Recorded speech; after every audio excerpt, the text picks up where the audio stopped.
의약품 관리에 대해서 발표를 해 주시겠습니다. 좋은 강좌 부탁드리겠습니다. 네, 항상 화상 강좌 진행해 주시느라고 수고가 많습니다.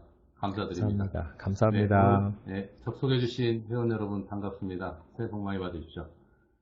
제가 오늘 강의할 내용은 이제 마약 향정신성 의약품 관리에 대한 내용입니다. 이게 상당히 우리 의사들을 괴롭히는 것 중에 하나죠. 조사 나오면 많이 걸리고 이런 건데, 법을 조금 정확히 파악한 상황에서 대처를 하지 않으면 나중에 전과가 올라갈 수 있을 정도로 굉장히 무서운 겁니다. 그래서 특히 요즘 프로포폴 사고가 많기 때문에 프로포폴에 대한 이런 내용 중심으로 해서 그다음에 필요한 서류, 또 벌칙 이런 것에 대해서 정리를 해보고자 합니다.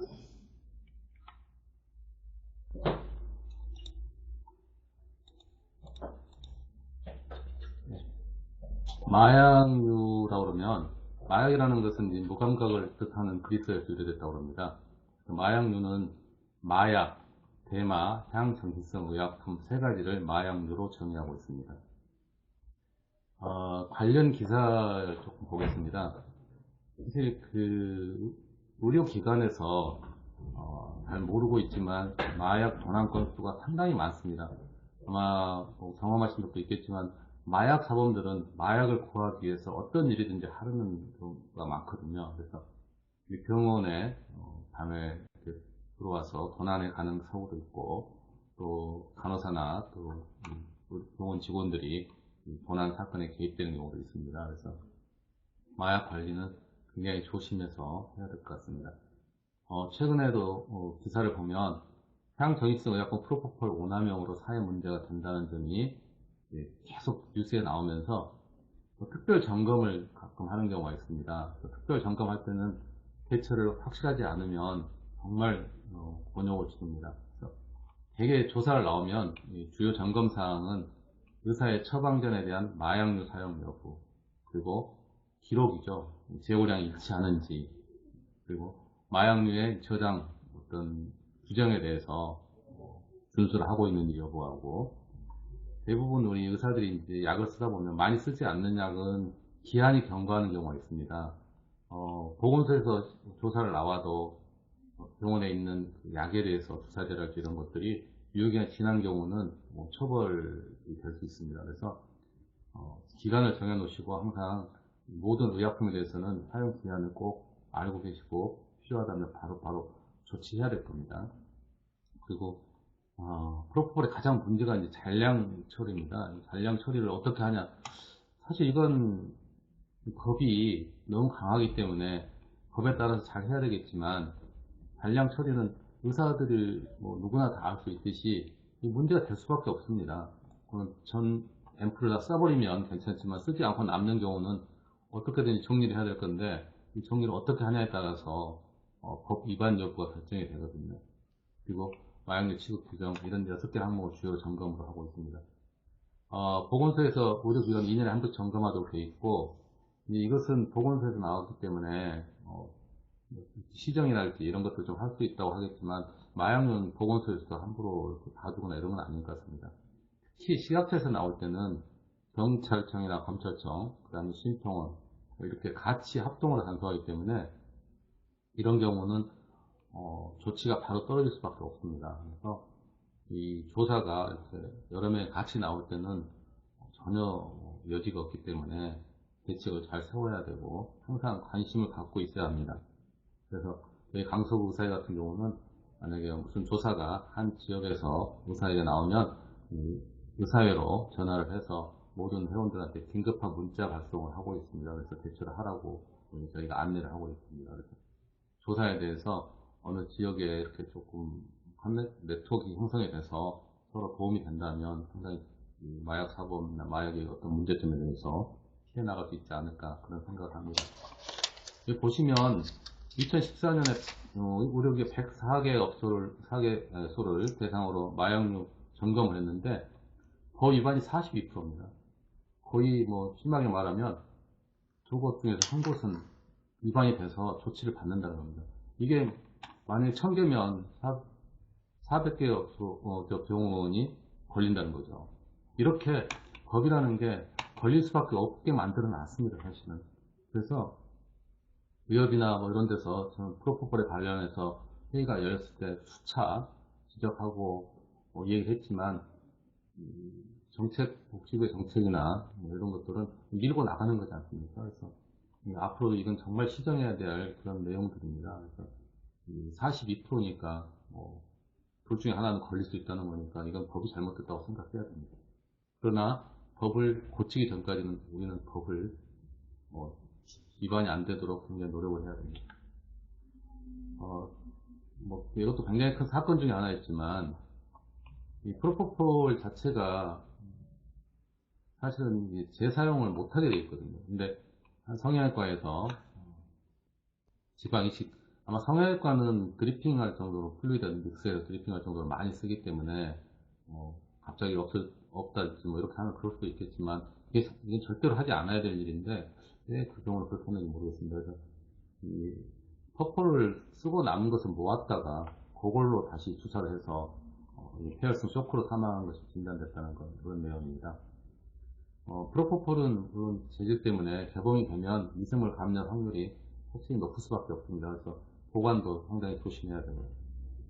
근데 이제 우리가 가장 주의해야 할 게 쓰고 남은 프로포폴 약품을 주기적으로 지역보건소에 폐기 현황을 등록해야 된다 그러는데 이게 가장 불합리한 법입니다. 매번 보고를 해야 되는데 이게 남은 양을 보고하는 것을 5일 정도에서 꼭 한 번씩은 보고해야 된다는 이런 내용인데 이게 지켜줄 수가 없는 법이거든요. 그럼 결국은 다 써버려야 된다는 건데 쓰지 않고 남은 약에 대해서는 누군가는 버릴 수 있는데 버렸을 경우에 마약 사범이 될 수가 있습니다. 이 문제에 대해서 조금 조심을 하셔야 될 것 같습니다. 어떤 방법 각 병원마다 프로토콜을 만들어서 하셔야 될 것 같습니다. 문제가 되는 프로포폴에 대해서 검토하겠습니다. 저희 직선제 산부인과 의사회가 만들어지면서 이 프로포폴 임상 지침이 처음에 의협에서 시도했을 때 가장 강력하게 저항을 했던 그런 내용입니다. 이 프로포폴에 대해서 이제 사고가 많으니까 의사협회에서 프로포폴에 대한 임상 지침안을 개발한다고 했습니다. 그래서 저희가 출발하자마자 이 문제가 대두돼서 저희는 성명서를 통해서 이 문제의 지침이라는 것은 사실은 우리가 지키면 좋죠. 그렇지만 지침이 만들어져서 지침을 지키지 않는 경우, 만약에 사고가 나가지고 재판을 받는 경우나 또 무슨 조사를 받는 경우에 이 지침은 그냥 지침으로 끝나는 게 아니라 지침을 지키지 않으면 의사에게 책임을 묻게 됩니다. 그러니까 이게 임상 지침이라는 규제서가 만들어지면 그냥 선생님들 이 정도는 공부하십시오, 이 정도는 지키십시오가 아니라 당신은 왜 지키지 않았냐 이렇게 처벌을 강화시킬 수가 있습니다. 그래서 이런 지침안이 정말 심사숙고해서 만들어져야 되고 만약에 필요하다면 내부적으로 의사들끼리 보는 그런 지침안이 돼야 되는데 대외적으로 이런 지침안이 확정이 돼서 발표가 되면 만약에 무슨 문제가 있었을 때 지침안을 지키지 않는 의사에게는 중복으로 처벌이 더 갈 수가 있습니다. 그래서 그런 의미로 저희는 반대를 했습니다. 물론 내용은 의사들이 기본적으로 알아야 할 내용이고 지켜야 할 내용일 수도 있습니다. 그 당시에 저희가 반대했던 이유가 정당한 진료권, 의사면 자기가 쓰는 약에 대해서 충분히 책임을 지고 공부하고 사용할 수 있어야 되는데 그걸 규제를 하는 것, 그리고 교육의 의무, 이게 사실은 누가 교육하느냐, 교육의 주체도 좀 문제여서 의학에서 이런 교육을 자꾸 시킨다고 나서면 결국은 의사들이 그 강의를 들으러 갈 수밖에 없고 또 필요하다면 그 과외 어떤 이기주의 때문에 될 수 있지 않나 이런 생각이 듭니다. 그래서 이게 아마 글쎄요, 정확한 것은 말씀드릴 수 없겠지만 프로포폴에 관련해서는 마취통증학과 상당히 관여를 했다고 생각이 됩니다. 나중에 또 보시면 알겠지만은 본인들은 또 빠져나가는 게 여러 개 있더라고요. 그리고 이제 과도하게 의료 장비를 구입한다고 했습니다. 그래서 저희들 지침안에 여러 가지 문제점을 했고 또 하나는 심장 재세동기까지 갖추라는 지침안 처음에 초안에 이게 들어있었습니다. 산소공급 장비, 심장 재세동. 물론 수술을 하는 큰 병원들은 당연히 있을 수 있는 문제지만, 그냥 소규모 의원급에서 심장 제세동기를 프로포를 사용하기 위해서 갖춰놓는다는 것은 상당히 문제가 있거든요. 근데 프로포폴에 사고가 났을 때 이 지침안에 따라서 이런 게 왜 없었냐라고 따지면 선생님한테 더 책임을 물을 수 있다는 거죠. 그래서 저희는 프로포폴보다 훨씬 더 무섭고 또 위험한 약물이 있는데 왜 프로포폴에 대해서는 이렇게 강한 지침을 만들어서 문제를 일으키느냐, 이런 시도를 했었고요. 저희가 2010년 1월 1일 날 이제 새로 정부가 만들어졌지만 19일 날 바로 기사 내고 이 지침안을 만드는 토론회에 가서 강력히 항의하고 공청회 때 발표도 하고 그랬었습니다. 근데 결국은 몇 가지가 완화돼서 지침안이 만들어졌습니다. 이게 이제 의학에서 만들었던 임상 공고안입니다. 진정 담당자의 범위를 간단한 시술을 하는 경우하고 간단한 시술을 제외한 수술 시술의 경우, 이런 게 두 개로 나눠서 볼 수 있는데, 만약에 간단한 시술을 아닌 경우는 진정관리의사를 따로 둬야 됩니다. 즉 시술 수술에 참여하지 않는 의료진. 이 진정관리의사는 마취 통증학과 선생님들은 당연히 이 관리의사의 자격을 받지만 나머지 다른 과 선생님들은 교육을 받아야 된다고 되어 있습니다. 그래서 이런 진정관리의사가 수술하는 의사와 전혀 달리 마취적인 어떤 상황을 봐달라는 거죠. 그리고 진정관리의사에 의해서만 투여할 수 있다고 되어 있고, 간호인력은 이 의사의 자격을 받은 사람에 의해서 지시, 그렇기 때문에 마취 통증학과 선생님 지시하에 의해서 지금 현재처럼 이제 간호사가 주입할 수 있다는 이런 뜻입니다. 그리고 만약에 이제 간단한 우리 산부인과 외래에서 쓰는 시술 경우는 시술 수술에 참여하는 의료진이 진정관시 의료진의 업무를 수행할 수는 있습니다. 그런데 여기 단서가 좀 있습니다. 깊은 진정이 요구될 때는 독립적으로 진정 업무만 전담할 것으로 권장한다. 이게 문제가 되지 않겠습니까?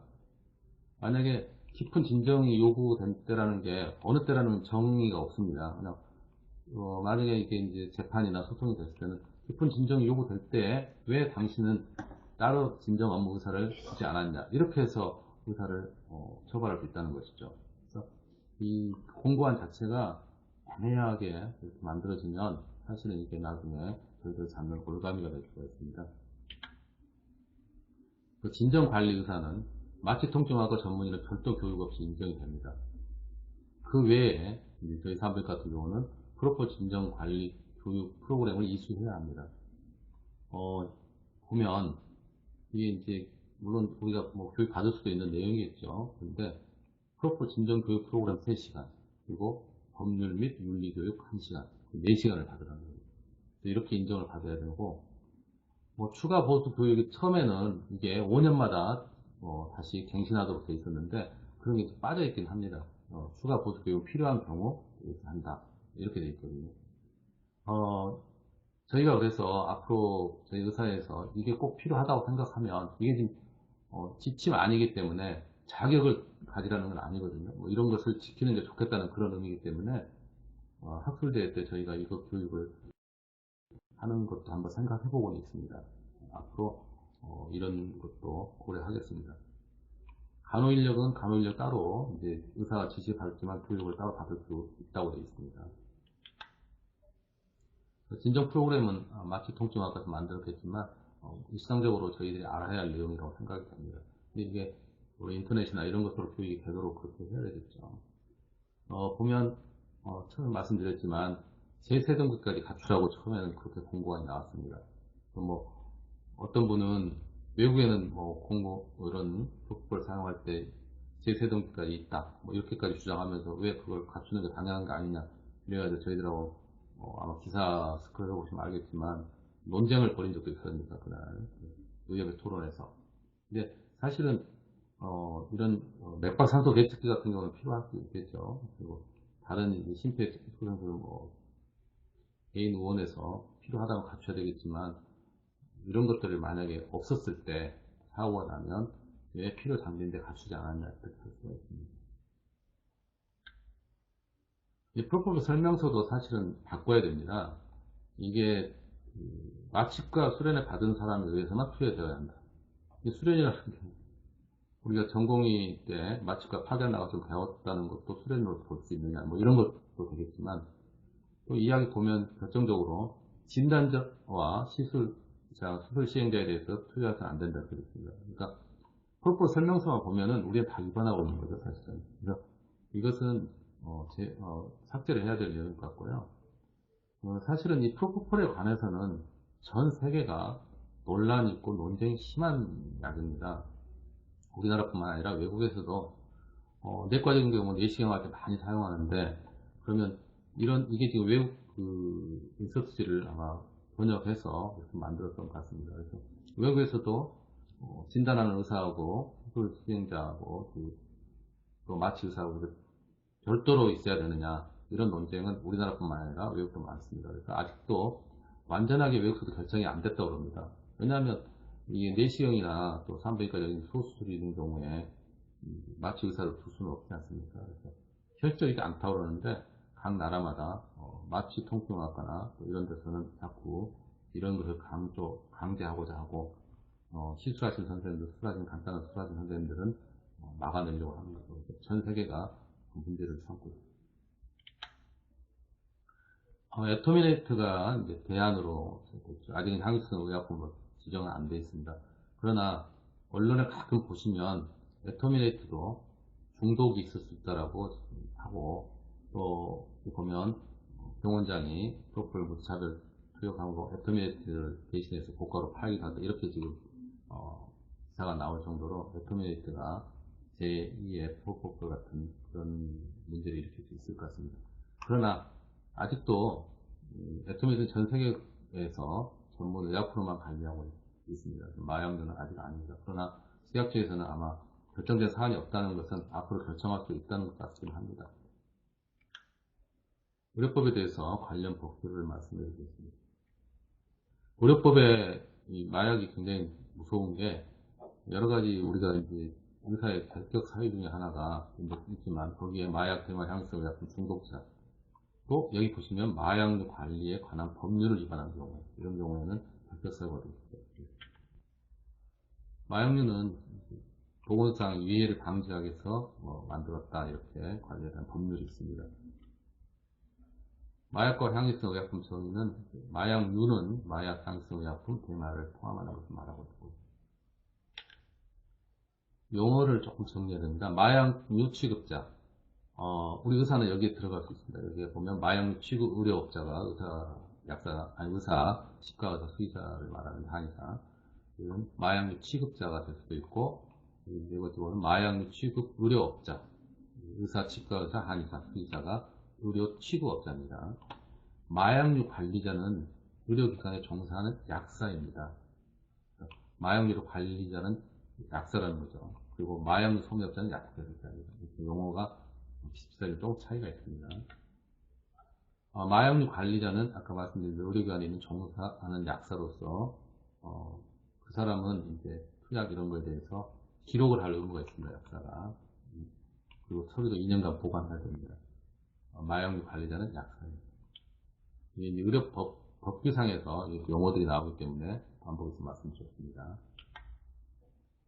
기록은 이제 아까 말한 그 법률을 보면 이런 별지들이 쭉 있습니다. 그래서 거기 별지 서식을 참고하셔야 되고, 저희들이 처음 배워갈 때는 이런 의사에서 이런 서류를 주긴 했었는데, 서류가 좀 바뀌니까 아마 우리가 관리대장이나 이런 것을 다른 분한테 얻어서 복사해서 쓰든지 아니면 별지를 한번 찾아서 복사해서 쓰셔야 될 것 같습니다. 이런 것들이 이제 관리대장입니다. 관리장을 위반한 경우도 상당히 벌칙이 있기 때문에 구입량과 사용 내역, 제고량 이렇게 마약류 취급 우리입니다. 그 다음에 약사가 관리대장을 만들어야 됩니다. 향정체성 관리대장은 조금 차이가 있죠. 위에 보면 사용 내역이나 이런 것이 주소, 성명, 현황 이런 게 좀 들어가지만, 향정은 그냥 구입량만, 사용량만 이렇게 들어가 있습니다. 그래서 마약과 향성 의약품이 틀리다는 거죠. 이걸 미리 향정 의약품 퍼포를 여기다가 주소 이런 거 쓸 필요는 없습니다. 되게 퍼포는 구입량 남아있는 양, 뭐 이런 것들을 중점적으로 조사를 합니다. 마약류 관리자, 약사였죠. 약사들은, 약사가 있어야 되는 경우는 4명 이상의 마약류 취급 의료업자가 의료에 종사하는 의료기관, 이겁니다. 마약류 관리자를 약사를 꼭 둬야 하는 경우인데, 그래서 이제 4명 이상의 마약류라고 해서, 의사가 4명 이상이면, 모두 마약 관리자를 둬야 되느냐, 이게 이제 논란이 될 겁니다. 그래서, 선생님들은, 이제 군만병원, 전문병원 선생님들한테 물어보니까, 4명을 마약류 취급 의료업자로 등록하지 않고 3명만 하고, 나머지 분들은 아니다. 이렇게 한다는데, 그러면 3명만, 프로포폴 사용하는, 마약류 사용하는, 향정의약품 사용하는 의사여야만 합니다. 만약에 그렇다고 다른 선생님이 하시는 경우는 문제가 될 수 있다는 거죠. 약사가 없다는 게. 그래서 이게 4명이라는 게, 군만 전문병원 선생님들도 해당이 될 것 같습니다. 그럼 약사를 꼭 둬야 한다는 이야기인데, 그것도, 군만병 하신 분들은 꼭 기억하셔야 될 겁니다. 그래서 4명 이상의 마약, 향정의약품 쓰거나 마약을 쓰시는 분이 있으면 약사를 둬야 할 의무가 있습니다. 다만, 마약이 아니고, 이제 향정의약품만 취급하는 그런 경우는, 마약 약사를 둘 필요는 없습니다.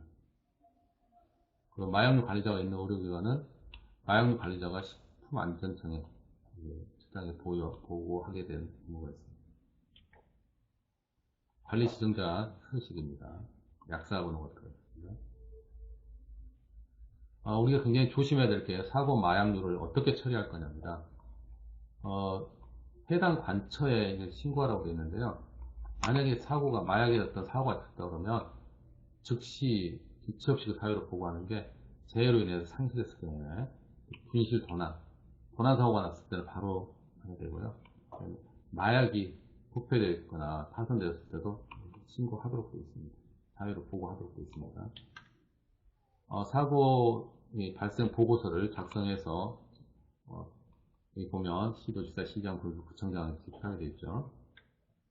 그리고 이제 폐기를 하는 경우에 폐기는 정하는 바에 따라서 폐기를 해야 되는데 변질, 부패, 파손이 된 경우에 마약과 향정약 다 해당이 됩니다. 유효기간 사용기간이 경과한 경우에 그리고 내가 보관하기가 좀 곤란하다 사유가 생겼는데 이게 지금 문제입니다. 사용기한 또 남아있는 약 이것도 좀 문제고요.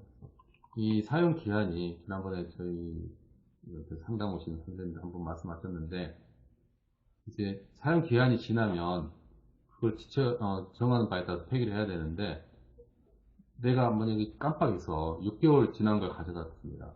그런 경우는 6개월 지나서 보고하는 것은 보고해야 할 날짜를 위반한 거거든요. 그래서 그분 오히려 보건소에 자진해서 나는 보니까 약이 사용기한이 지났고 나는 사용을 안 했기 때문에 나는 법적으로 문제가 없다고 가져갔는데 보고의 의무를 위반한 걸로 해가지고 문제가 됐었습니다. 그래서 이 사용기간이 경과하는 것은 바로 보고할 수 있도록 그렇게 시스템을 해놔야 되고요. 만약 가능하다면 제약회사하고 이야기해서 바꿀 수 있는지도 상의해봐야 되겠죠. 사육보 마약류의 폐기 신청서입니다. 양식입니다. 그리고 폐기 결과 보고서고요. 구청장 보고되어 있습니다.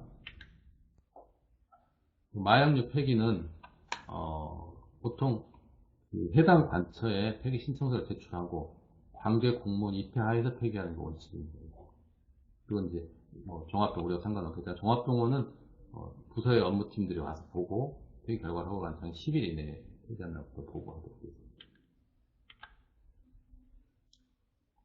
폐기 마약류 발생이 되면 종합병원은 아까 말씀드렸듯이 10일 이내에 허가를 보고하지만 여기는 관할 보건소에 폐기 신청서 제출하고 관계 공무원 입회하에 관련 폐기 기록 이렇게 정리를 해야지 됩니다. 그래서 어떤 경우는 보건소에 전화하면 사진 찍어서 보내라고 그러니까 만약에 퍼폴이 남았거나 퍼폴을 폐기할 일이 생길 때는 남은 사진을 남아있는 상태로 사진 찍고 그걸 깨서 없어지는 사진 그 두 개를 보관해서 그렇게 보관하라는 그런 보건소에 있다고 합니다. 그래서 이것은 논란이 있고 문제가 될 수 있기 때문에 그냥 보건소에 관할 보건소에 전화해서 이거 어떻게 처리하면 좋겠습니까 하면 거기서 하는 대로 하고 아마 담당자가 누군지 이렇게 적어놓고 나중에 추후에 조사가 나왔을 때 보건소 책임질 수 있도록 그렇게 해야 될 것 같습니다. 결과 보고서 소식입니다. 사고 마약류 발생 조치. 제가 첫 때 말씀드렸지만 상실됐거나 부실토나 파손 이랬을 때 사고 마약류를 5일 이내에 해야 돼요. 그러니까 이게 말했지만은 이제 5일 이내에 하지 않는 경우가 문제가 되는 겁니다. 그러니까 이런 경우가 생겼다 그러면 나는 5일 이내 빨리 해야 되겠다. 이걸 꼭 하셔야 됩니다. 폐업하는 경우는 본인이 이제 폐업하기 전에 이 관할 관청에 마약류 폐기 신청서를 제출해서 폐기해야 되고, 만약 다른 분에게 양도를 할 경우에는 보건소에 20일 이내에 보유하고 있는 마약류를 승인을 받아서 타 마약류 취급에 양도해야 됩니다. 개봉 후 남은 것은 이제 재사용에 불과해서 지처치 파기하라고 되어 있습니다. 마약류 저장하는 방법입니다. 보통 이중 잠금 장치나 마약은 그래서 철제 금고라고 해서 이게 이동이 안 됩니다. 그래서 보통 이동할 수 없는 장치를 해야 되는데 금고 안에 다시 한번 또 안에 장치가 있는 그런 금고를 써야 됩니다. 그래서 우리가 보통 일반적으로 움직일 수 있는 그런 장치가 있는 것은 안 된다는 겁니다.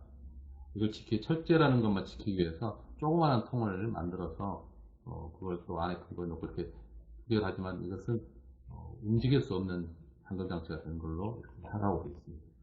그리고 향수성 에어컨은 서랍 같은 데 놓을 수가 있습니다. 잠금 장치가 된 설치된 장소에 보관하라고. 이게 조금 나은 거죠. 업무 시간 중에 조제되어 있지 않은 것은 해야 한다. 잠금 장치가 되어 있다고 해서 일반 서랍에도 보관할 수 있는데, 이 문제가 프로포폴 같은 경우는 온도가 실온인데 실온에서 보관해야 되는데, 여름 같은 경우는 뭐 30도 40도 이렇게 올라가면 실내가 부패될 수가 있거든요. 그래서 되게 냉장고에 보관하는 경우가 많습니다. 왜냐하면 부패할 소지가 많은 약이기 때문에 이 부패와 잠금 장치를 만들어야 됩니다. 이게 더 문제죠. 그래서 잠금 장치 있는 그런 냉장고를 만들어야 될 것 같고, 약은 음식물과 같이 있으면 안 된다고 했으니까 따로 조그마한 잠금 장치 있는 냉장고를 구비하는 것이 아마 좋을 것 같습니다. 기록은 2년간 보관하게 되어 있습니다.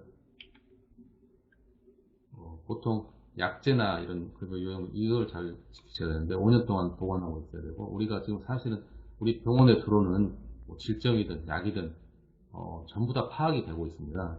시스템이 되어 있어서. 그래서 어떤 약이 들어왔고 어떤 약이 소모됐고, 이 약이 아이오가 안 맞으면 나중에 조사받는 실사받는 경우도 있습니다. 처방전은 이 기재 원칙에 따라서 이렇게 해야 된다고 되어 있습니다. 위반시 행정처분입니다. 벌칙은 전과가 될 수가 있습니다. 과태료는 전과까지는 안 가겠지만, 그래서 굉장히 무서운 법들입니다. 허위 기재랄지, 물론 이건 당연히 안 되겠지만, 관리 대장, 이것은 취급정지만 시키는 거고요. 이제 재고량 차이, 이게 상당히 문제죠. 재고량 차이가, 항정 경우는 뭐 몇 프로, 이렇게 해서 벌칙이 좀 차이가 있습니다. 사용 기간 경과, 물론 안 되는 거죠.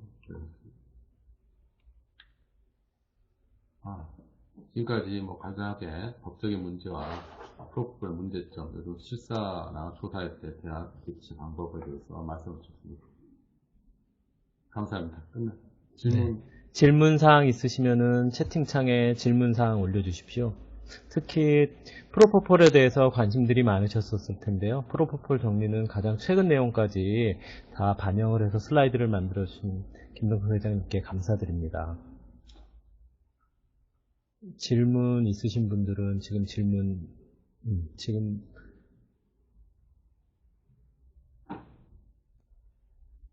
김환영 원장님께서 미국식 어택민 시스템으로 가게 될까요? 근데 지금 글쎄 이제 의원급을 없애고 입원실을 미국식으로 이제 시스템화돼서 거기서 의사가 수술하는 그런 방법도 아마 주장하시는 분이 꽤 있습니다. 그게 더 합리적이지 않냐. 필요한 환자를 우리가 데리고 가서 수술하거나 시술하고 거기서 관리한 다음에 저희들이 이제 다시 팔로우 외래에서 하는 이런 것이 좋은 시스템이라고 그러는데, 우리 보험 청구 문제, 또 무슨 문제가 생겼을 때 누가 책임을 져야 될 건지 이런 것 때문에 논란만 있고, 아직 어떤 시스템에 대한 연구는 많이 진행된 것 같지는 않습니다. 선한규 원장님께서도 이 답변식으로 글을 올려주셨는데요. 네, 이중장치 잠금이라든지 앰플의 코드도 있기 때문에 철저히 관리하시는 게 중요할 것 같다고 언급해 주셨네요. 약이 아까 제가 잠깐 말씀드렸지만은 우리가 이제 질병 같은 경우도 병원에 뭐 두세 가지가 들어오면 그걸 다 파악하고 있거든요. 근데 청구할 때 한 가지 조금이라도 비싼 걸로 계속 청구한다든지 아니면 싼 거더라도 계속 내가 직접 사용한 것을 청구해야 되는데 과거에 그런 경우도 있었습니다. 비싼 걸로 다 청구해버리고 싼 걸 이제 쓴 거죠. 근데 개수가 안 맞으니까 실사를 받은 사람이 있었습니다. 그러니까 지금 현재 우리 병원에 들어오는 약에 대해서는 다 파악하고 있다고 아셔야 될 겁니다. 그래서 프로포폴 개수 또 이런 것도 당연히 굉장히 조심하셔야 됩니다. 그리고 사실은 분실하고 말 안 했을 때 이게 다른 데 가서 사고가 났습니다. 그 환자가 마약이나 향정 쓰다가 그런 경우는 역으로 추적이 되어 와서 의사가 이제 나중에 책임지는 경우가 있습니다. 그래서 정말 조심하셔야 됩니다. 네, 김한용 원장님께서 또 언급을 한마디 해주셨는데요. 마약에 대해서 합동조사 나왔을 때 매우 무섭다고 그게 아까 올려주셨는데, 검찰, 경찰, 식약처 이게 같이 한 3명, 4명이 나오기 때문에요. 뭐 위반 사항에 대해서 아주 단호합니다. 보건소는 어떻게 조금 의사 있게 할 수가 있지만 거기는 아주 무서워서 그런데 그게 이제 문제가 의사가 위반할 수밖에 없게 만들어 놓은 법입니다. 그러면서 처벌을 하려고 그러니까 의사들이 좀 더 적극적으로 나서서 막도록 그렇게 해야 됩니다. 그래서 앞으로 노력을 열심히 하겠습니다. 네, 회장님, 특히 마약에 대해서는 마약법 위반 사범으로 들어가는 거죠? 의료법 네네. 정도가 아니고요. 옛날에 우리 수면 마취 약 같은 거 있지 않습니까? 옛날에 이제 저희 그 선배 선생님 말씀하시는데 병원에서 조제할 때 수면제. 그런데 그 조사 나와가지고 수면제 하나하나를 다 개수를 쳤답니다. 그래서 개수가 몇 개 부족하니까 이제 나중에 걸려서 벌금을 냈죠. 근데 본인이 외국 나갈 때 공항에서 마약 사범으로 걸렸더랍니다. 그 기록이 있더라고 그러면서 사실 마약 사범으로 기록되면 전과자가 됩니다. 굉장히 조심하셔야 되고 가능하면 안 쓰는 게 좋겠죠. 애토미데이트에 대해서도 좀 언급해 주셨는데요. 애토미데이트는 일단 보험급여가 되려면 되게 까다롭습니다. 뇌질환이라든지 특별하게 보험급여되는 경우 말고는 100대 100으로 청구해 주셔야 되고요. 이 비급여 사항이라는 거 꼭 알고 사용해 주셨으면 좋겠습니다. 고생 많으셨습니다. 시간이 다 네, 됐거든요. 오늘 좋은 강의 해주셔서